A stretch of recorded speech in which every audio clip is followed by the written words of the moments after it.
Bonjour à tous. Créée en 1966 par Lino Ventura, la Fondation Personneige aide et accompagne les personnes handicapées mentales et leurs familles. C'est en 1982 que la première maison Personneige voit le jour. Aujourd'hui, c'est le petit-fils de l'acteur qui poursuit son combat pour améliorer l'intégration et la qualité de vie des personnes en situation de handicap. Villervy s'est rendu dans la résidence de Mareuil-sur-Mauldre, dans les Yvelines.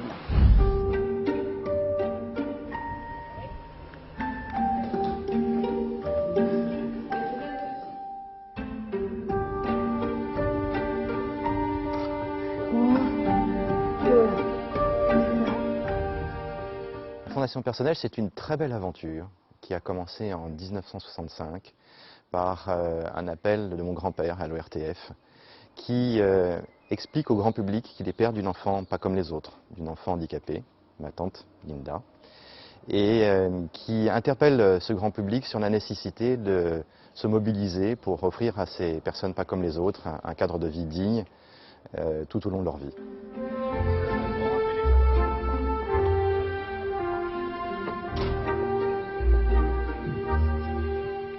Il y a eu un tel succès suite à cet appel que mes grands-parents, Lino et Odette Ventura, ont décidé de créer une association, l'association Personneige, en mai 1966, pour construire des centres d'accueil, des établissements d'accueil pour ces personnes en situation de handicap mental. Je pense qu'il était meurtri par le regard que la société civile portait sur le handicap.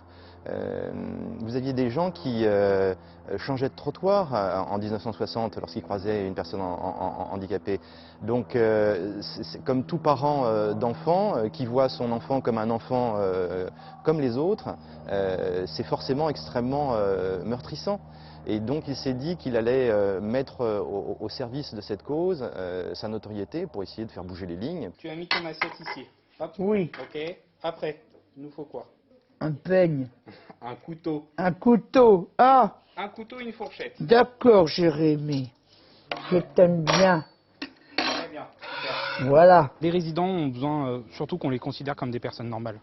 Il n'y a pas besoin de les infantiliser, ni de les réduire à des personnes qui ont un handicap. Ça fait longtemps, je suis au foyer.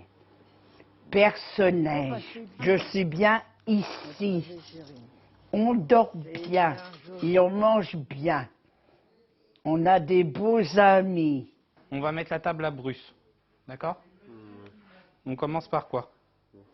Ça c'est quoi? Une assiette. Très bien. Les résidents sont aussi chez eux, donc ils doivent faire l'entretien de leur lieu de vie. Hop, Ils doivent aussi participer à la mise de table, au service. Alors après, chacun le fait Voilà. avec les compétences qu'il a, mais nous, notre objectif est effectivement de les amener à le plus d'autonomie, le plus de liberté possible,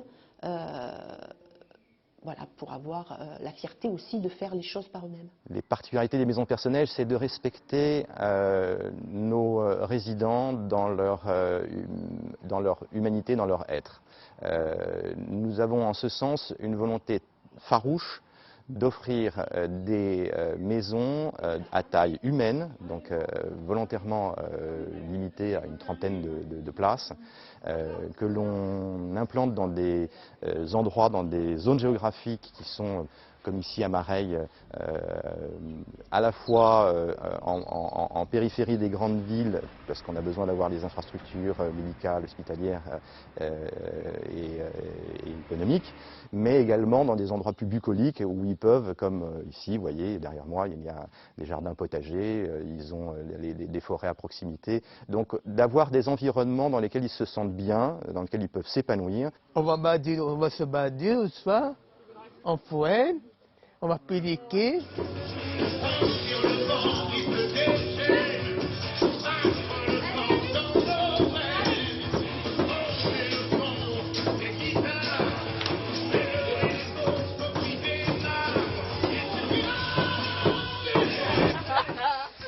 C'est mon Mathieu, ça.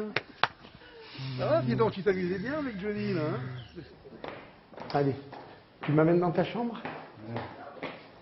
On va dans la chambre de Mathieu. Gaspard. Et là, c'est la chambre de Mathieu.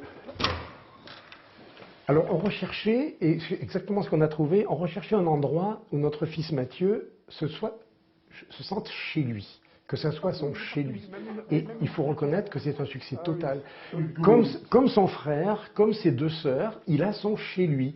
La maison personnage est sa maison. Alors il est toujours très heureux de venir avec nous le week-end ou quand on part en vacances, mais chaque fois, quand on lui dit « tu vas retourner chez toi Mathieu », oui, je retourne à Personnage. Il a complètement intégré que sa maison, son chez lui, c'est Personnage. Ça, c'est fondamental. Les parents ont un rôle prépondérant dans notre quotidien. Donc il y a des échanges entre les équipes et les parents qui sont extrêmement importants. Il doit s'instaurer un rapport de confiance. Nous ne devons pas prendre la place des parents et les parents ne doivent pas prendre notre place. Donc c'est un modus operandi qui est assez subtil, mais qui généralement se passe très bien. On peut à tout moment poser une question. On peut à tout moment exprimer un problème, exprimer une, je dirais pas une inquiétude, mais un souci ou quelque chose. Et donc, l'établissement est toujours là, l'équipe est toujours là pour répondre et vous aider. Et ça, c'est assez extraordinaire. Voilà. Tu choisis? Choisis la couleur où tu veux. D'accord. Voilà. C'est toi le week-end? Oui, c'est moi le week-end. Moi, c'est pas là. Ah bah c'est pas grave, on se verra après le week-end. Non, le week-end, c'est pas là. Oui, après le week-end. Ça te va comme ça, regarde? Oui. Va où? C'est beau? Oui. On a les activités internes, donc là qui sont menées par les éducateurs, par les accompagnants. On a soutien, lecture, écriture, on a du chant, on a du sport. Travaux manuels, on en a plusieurs. Alors ici, c'est la salle d'activité, comme vous avez pu voir. Donc on a des résidents qui font différentes activités. Là, il va y avoir un tableau qui sera accroché. En fait, que tout ça, c'est pour être accroché après dans les différents couloirs. Reprendre la peinture. Mais il ne faut pas dépasser, regarde le trait. Il faut tourner autour. L'objectif, c'est de leur permettre de pouvoir s'exprimer eux-mêmes ou avec notre aide, parce que des fois, pour eux, c'est un peu compliqué parce qu'ils ont besoin de nous. C'est aussi de leur faire travailler la motricité fine, qui est des fois en perte. Tape, fort, fort. Allez, encore, ouais, encore. C'est bien. Personnage propose sans arrêt des choses nouvelles. Il propose des séjours, il propose des sorties, il propose des rencontres, ils font des fêtes où les familles se réunissent, etc. Et donc, vraiment, il y a une espèce de volonté permanente d'inclure. Et ça, c'est exceptionnel. 1, 2, 3. Oui, bravo. L'autre pied. L'autre pied. Ouais, tu vois que tu arrives. Votre technique, c'est bien Mais il y a aussi autre chose qui est très important. Et c'est un des combats de l'Innoventura à l'origine, c'est que ces personnes handicapées, elles doivent faire partie de la cité, elles doivent être intégrées à la cité. Et ça, c'est encore une chose, naturellement, dans la lignée de son créateur, que Personnage favorise. C'est-à-dire, Personnage les emmène sans arrêt à l'extérieur, donc ils vont faire leurs courses, voyez. Je pense qu'avoir un centre de vie au sein d'un village ou d'une ville, c'est une richesse. Moi, je le disais tout à l'heure, je suis arrivée sur Mareil en même temps que Personnage, donc je n'ai jamais connu Mareil autre qu'avec Personnage et qu'avec ses résidents et ces personnes dites différentes ou dites handicapées, mais qui font partie de notre quotidien. Alors, celui-ci, qui est-ce qui a la photo? Moi. C'est sûr, Marie-Jo? Oui. C'est Melba, Manu. Melba.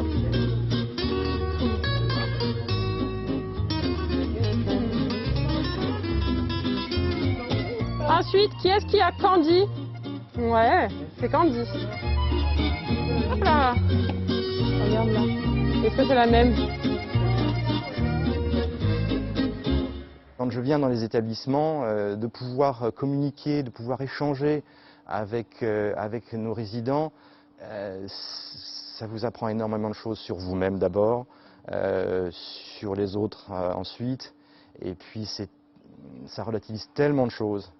C'est un tel bonheur, bon voilà, je vous dis des choses un petit peu personnelles, mais c'est une des raisons aussi qui me pousse à poursuivre cette œuvre.